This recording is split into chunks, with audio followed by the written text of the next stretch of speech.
بسم الله الرحمن الرحيم الحمد لله رب العالمين والصلاة والسلام على سيد الأنبياء والمرسلين محمد بن عبد الله الأمين وعلى آله وأصحابه وأزواجه وذرياته وأهل بيته وسلم تسليما كثيرا أما بعد أعوذ بالله من الشيطان الرجيم بسم الله الرحمن الرحيم يا أيها الذين آمنوا إذا قمتم إلى الصلاة فاغسلوا وجوهكم وأيديكم إلى المرافق وامسحوا برؤوسكم وأرجلكم إلى الكعبين صدق الله العلی العظیم۔ محترم بزرگوں اور دوستوں، دینی اور ایمانی بھائیوں، اللہ رب العزت کا شکر ہے، اس کا کرم ہے کہ اس نے اپنی بارگاہ میں آنے کی توفیق عطا فرمائی۔ حضرات، ہم بارہا مسجد میں آتے جاتے ہیں، عبادت کرتے ہیں، اور عبادت کے لیے جو سب سے اہم چیز ہے وہ پاکی ہے۔ پاکی کے بغیر انسان عبادت نہیں کر سکتا۔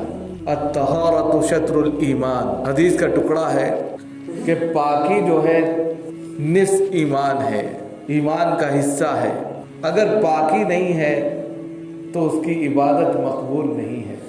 اب پاکی میں بدن کی پاکی بھی آتی ہے اور دوسری تمام کپڑوں کی پاکی آتی ہے، ذہن و سکون کی پاکیزگی آتی ہے، یہ ساری چیزیں اس کے اندر شامل ہیں، مینشن ہے۔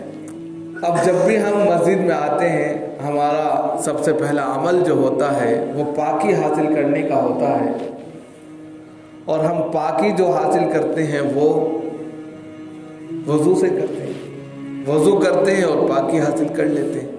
اسی طریقے سے اگر ہمارا بدن ناپاک ہو جاتا ہے تو ہم غسل کرتے ہیں اور اس کے بعد پاکی حاصل کرتے ہیں۔ اسی طرح اگر ہمارے کپڑے ناپاک ہو جاتے ہیں تو ہم کپڑوں کو دھوتے ہیں، صاف کرتے ہیں، یا کپڑے بدل دیتے ہیں، یا اس جگہ کو صاف کرتے ہیں، پاک کرتے ہیں،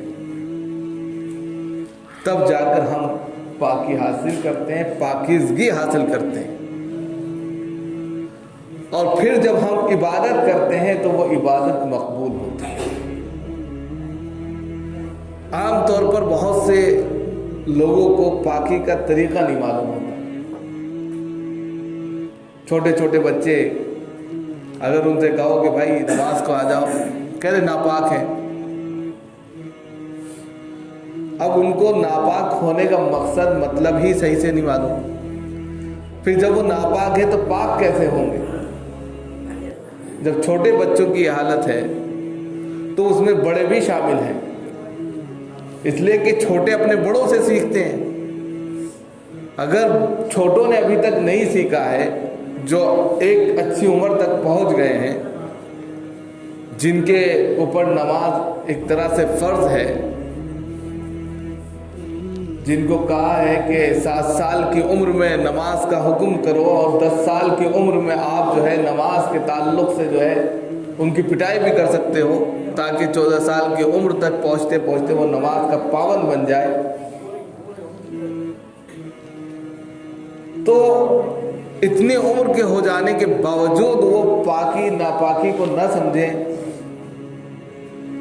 تو اس کا مطلب یہ ہے کہ ان کے بڑوں نے بھی صحیح طریقے سے اس کو نہیں سمجھا، اور اگر سمجھا تو ان کو نہیں بتایا، اور یہ چیز سب سے پہلے بتانی چاہیے، کیونکہ انسان کا ایک ایک عمل اسی سے وابستہ ہے، اسی سے منسلک ہے۔ پاکیزگی کی حالت میں کوئی کام کیا جائے گا، اس پر ثواب زیادہ ہوگا، ناپاکی کی حالت میں کوئی کام کیا جائے گا تو وہ اس کنڈیشن کے اعتبار سے دیکھا جائے گا کون سا کام ہے۔ تسبیح مناجات تو کر سکتے ہیں، قرآن کی تلاوت نہیں کر سکتے، نماز نہیں پڑھ سکتے، قرآن نہیں چھو سکتے، مسجد میں نہیں آ سکتے، اب اس کو پتہ ہی نہیں،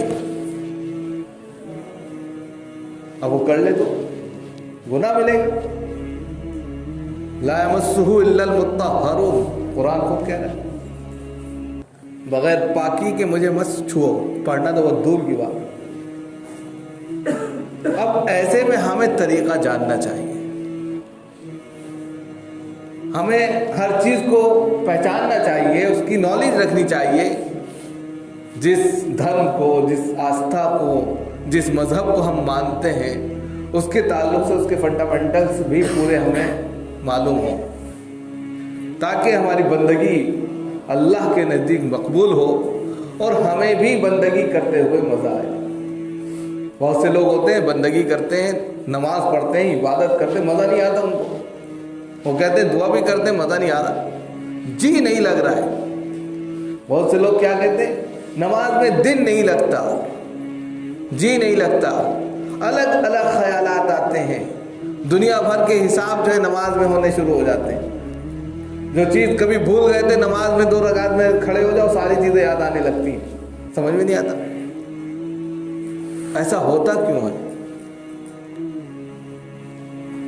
کیونکہ ہم نے جو شروعات کی ہے، جو آغاز کیا ہے عبادت کا، وہ تفکرات کے ساتھ کیا ہے. وہ اس طرح آغاز کیا ہے ہم نے کہ ہم جب وضو کر رہے ہوتے ہیں تو دنیا کو پیچھے نہیں چھوڑتے، دنیا کے جھمیلوں کو وہیں نہیں رکھ دیتے، بلکہ ان کو بھی اپنے ساتھ لے لیتے ہیں. اب ہم ڈنڈی مارنا شروع کر دیتے ہیں. وضو کی ڈنڈی مار دی. اب ڈنڈی مارنا وضو میں کیا ہوگا؟ جس طرح انسان جو ہے کوئی چیز تول رہا ہے اور تول میں ڈنڈی مارنے کا کمال جو ہوتا ہے انگلی کا ہوتا ہے. جو پلے دار ہوتے ہیں، جو سامان تولا کرتے ہیں، جو بہت فاسٹ ہو جاتے ہیں، تو وہ صرف اپنی ایک انگلی سے جو ہے کمال دکھاتے رہتے ہیں. کبھی پلڑا ادھر جھکا دیتے ہیں، کبھی ادھر سے جھکا دیتے ہیں. اسی کو ڈنڈی مارنا بولتے ہیں. اسی طرح وضو کے اندر، نماز کے اندر اور دوسری تمام عبادتوں کے اندر بھی ڈنڈی مارنا ہوتا ہے. مطلب یہ ہوتا ہے جس طرح اس تولنے والے نے صحیح طریقے سے پورا تول نہیں تولا، پورا وزن نہیں کیا، کم اور زیادہ کر دیا، اسی طرح ہم بھی جب وضو کرتے ہیں یا نماز پڑھتے ہیں یا پاکی حاصل کرنے کے لیے تمام چیزیں فالو کرتے ہیں، اس میں کہیں نہ کہیں کمی زیادتی کر دیتے ہیں، اور نتیجہ یہ ہوا کہ ہم ڈنڈی مار رہے ہیں. اور جب یہ ہوتا ہے تو پھر مزہ نہیں آتا، پھر جو ہے دل جو ہے اندر سے صاف نہیں ہوتا، ذہن پرسکون نہیں ہوتا. اب مثال کے طور پہ آپ جو ہے وضو کرنے بیٹھے، نل کھول دیا، نل کھلا ہے، کسی نے کوئی بات کی، آپ اس بات میں لگ گئے، نل چل رہا ہے، پانی گر رہا ہے، کوئی فرق نہیں پڑتا، اس لیے کہ پانی تو آپ کا ہے ہی نہیں، پانی تو مسجد سے آ رہا ہے. نمبر 1. دوسرے، جب وضو کرتے بھی ہیں تو یہ نہیں معلوم ہوتا کون سی چیزیں وضو میں فرض ہیں، کون سی سنت ہیں، کون سی ضروری ہیں، کون سی نہیں ضروری. بس کوئی شخص ہے وہ کلّا ہی کر رہا ہے، کم سے کم 2-3 لوٹے اس نے کلّا میں نکال دی، کیونکہ وہ جو ہے گل کر کے آیا، مسالہ کھا کے آیا، گٹکا کھا کے آیا، اور اسی طریقے سے جو ہے پان مسالہ کھا کے آیا، دوسری تمام چیزیں کھا کر آیا، اور پھر 2-3 بالٹی اس کو لگی اس کو صاف کرنے. مسجد کے اندر جو ہے صفائی رکھنی چاہیے، پورا سب آ کے یہاں نکالنا اچھی بات ہے، پہلے سے آپ کو صاف کر کے آنا چاہیے بھائی. جس طرح آپ اپنے گھر میں نہیں تھوک سکتے، تھوکتے ہوئے ڈر لگتا ہے یا آپ کا دل نہیں گوارا کرتا، مسجد میں آ کے آپ تمام کی تمام مغلظات نکال دیں، اور پھر اس کو صاف کرنے کے لیے کم سے کم 2-3 لوٹے آپ کو لگ جائیں. غلط بات ہے.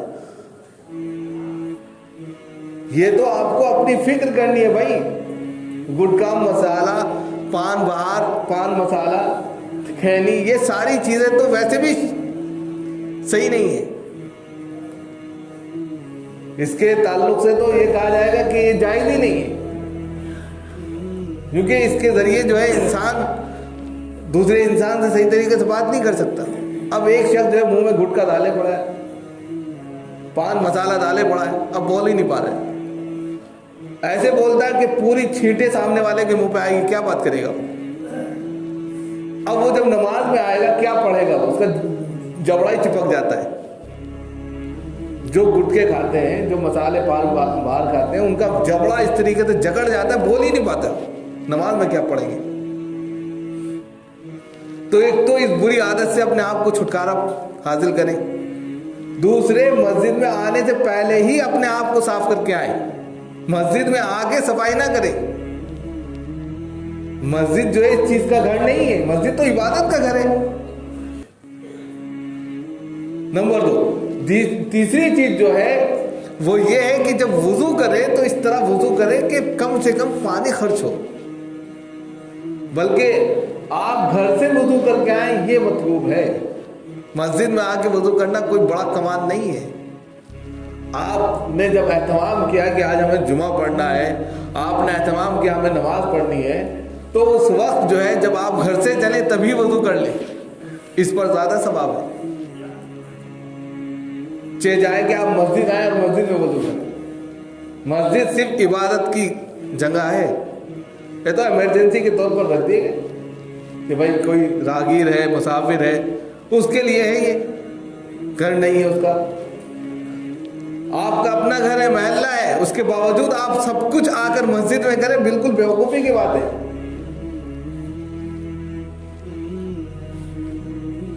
نمبر 2، تیسری چیز جو ہے وضو کے اندر 4 فرائض ہیں جو قرآن کہہ رہا ہے، ان کو کرنا ضروری ہوتا ہے، اور اس طرح کیا جائے کہ سارے اعضاء دھل جائے، کوئی چیز سوکھی نہ پائے، چھوٹنے نہ پائے۔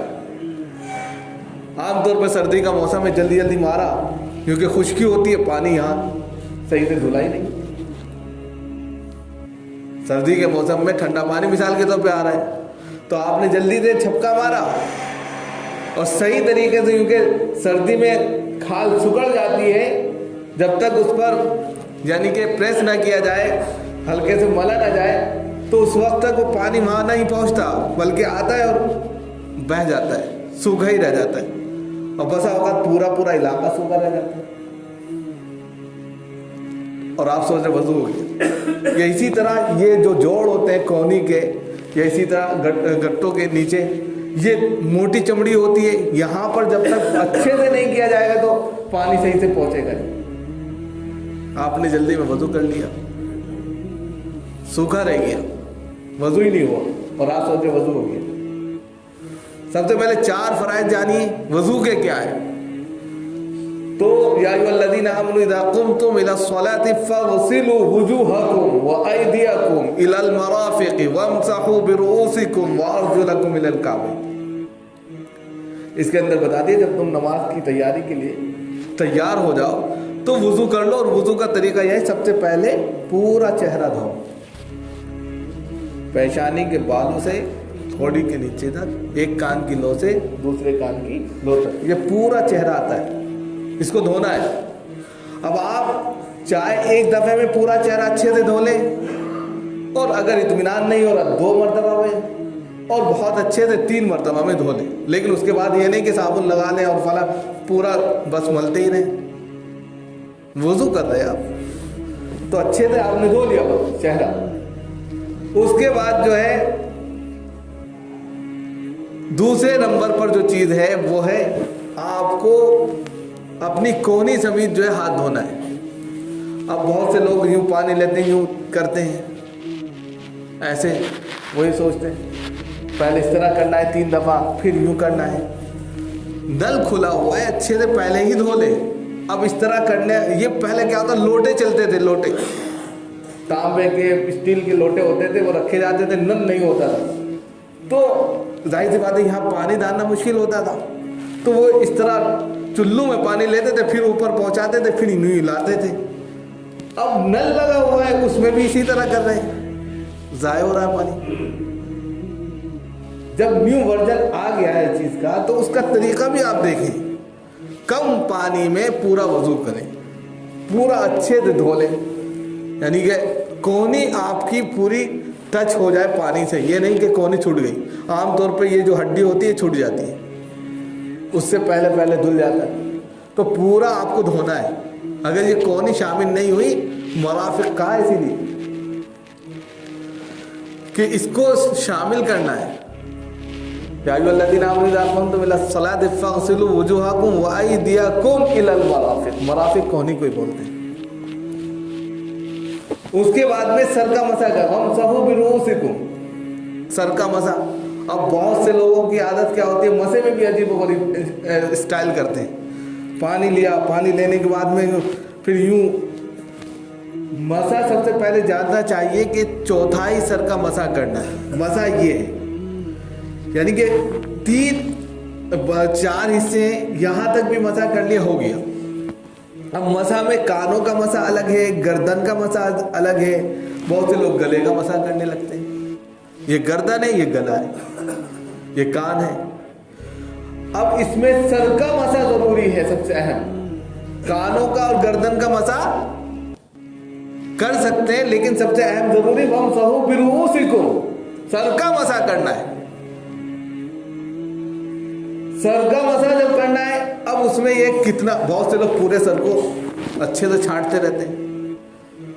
اب اس میں 1 بال سے لے کر 3 بال، 10 بال اور 3/3 تک شریعت نے اجازت دی. امام شافعی کے نزدیک تو 1 ہی بال ہے، زیادہ زیادہ 3 بال پر پانی گر گیا، ٹچ ہو گیا، آپ کا پانی وضو کا بچا ہوا ہے، آپ کے بالوں کو لگ گیا، وہ مسح ہو گیا.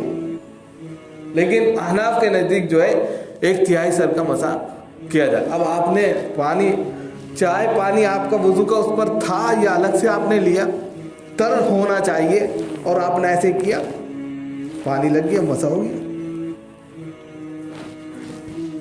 اب اگر آپ کانوں کا کریں تو کانوں کا کر سکتے ہیں، لیکن طریقہ جو بتایا گیا وہ یہ ہے کہ اس طریقے سے آپ اٹھائیں، یہ لے لیں، یہ پورا آ جائے گا، اس کے بعد میں یہ کر کے یہ ایسے کر لیں، تو آرام سے مسح ہو جاتا ہے ساری چیزوں کا. اس میں گردن بھی آ جاتی ہے، سر بھی آ جاتا ہے. گردن کو چھوڑ دیجیے، یہ پیچھے گلا چھوڑ دیجیے، گردن، کان بھی آ جاتے ہیں، گردن بھی آ جاتی ہے آرام سے.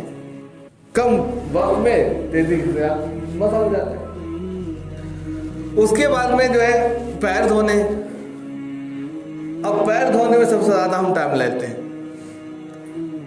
کیونکہ اچھے سے ان کو وہیں مانجنے بھی لگتے ہیں، ساری چیزیں کرنے لگتے ہیں، گندے ہو جاتے ہیں. تو پہلے سے پیر کو ٹخنوں تک، یعنی کہ کعبین کہتے ہیں ٹخنے کو، جہاں جو ہڈی ابھر رہی ہے اس کو شامل کرنا ہے، مینشن کرنا ہے، اس تک دھونا ہے.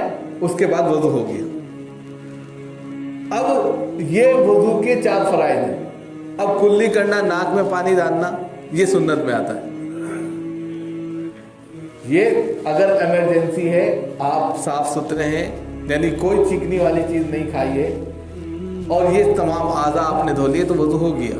لیکن عام طور پہ انسان آتا ہے، ناک صاف کر لیتا ہے، کلی کر لیتا ہے یا مسواک کر لیتا ہے. یہ لوازمات میں سے ہیں. جیسے آپ کھانا کھاتے ہیں، کھانا تو روٹی چاول ہی کھانا ہے، لیکن آپ نے چٹنی بھی رکھ لی، آپ نے جو ہے تھوڑا سا سرکہ رکھ لیا، سلاد رکھ لی، تو یہ لوازمات ہیں کھانے کی. اسی طریقے سے وہ لوازمات میں چلے جائے گی، لیکن اس سے بہتری آتی ہے. بہتری یعنی کھانے میں مزہ جس طرح آنے لگتا ہے، اسی طریقے سے وضو میں اور مزہ آ جاتا ہے. تو یہ تو وضو کے ہوئے. بدن کیا ہے، ناپاک ہو گیا پورا بدن. اب اس کو کیسے غسل کریں، یہ بھی نہیں بہت سے لوگوں کو پتا ہوتا. وہ پانی ڈالا اوپر، سب سے پہلے نیت کرنی میں پاکی حاصل کر رہا ہوں. اب یہاں پر غسل میں جو ہے کلی کرنا اور ناک میں پانی ڈالنا فرض ہے، واجب ہے. اب وضو میں نہیں تھا یہ، لیکن غسل کرنے میں ضروری ہے. آپ سب سے پہلے ان تمام حصوں کو دھو لیں جو ناپاک ہیں. اس کے بعد آپ کلی کریں، ناک میں پانی ڈالیں، پورے بدن پر پانی بہا دیں. اور اگر آپ اور اطمینان کرنا چاہتے ہیں تو وضو کر لیں اور پھر پورے بدن پر پانی بہا دیں. تو اس طریقے سے آپ کی طہارت حاصل ہوگی، اور اچھی طہارت حاصل ہوگی.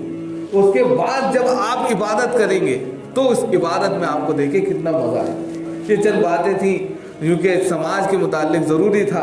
ہم روز مرہ مسجد میں آتے ہیں، یہ چھوٹی چھوٹی باتیں ہمارے ذہن سے نکل جاتی ہیں، تو اس لیے ہم نے سوچا کہ اس پر ایک تھوڑا سا آپ کے سامنے نوٹ رکھ دیا جائے، چند باتیں بتا دی جائیں تاکہ اس کا اہتمام ہو. اور پھر جب اس طرح ہوگا تو خود بخود آپ دیکھیں گے کہ اس سے آپ کو فائدہ ہوگا. اللہ تعالیٰ ہم سب کو توفیق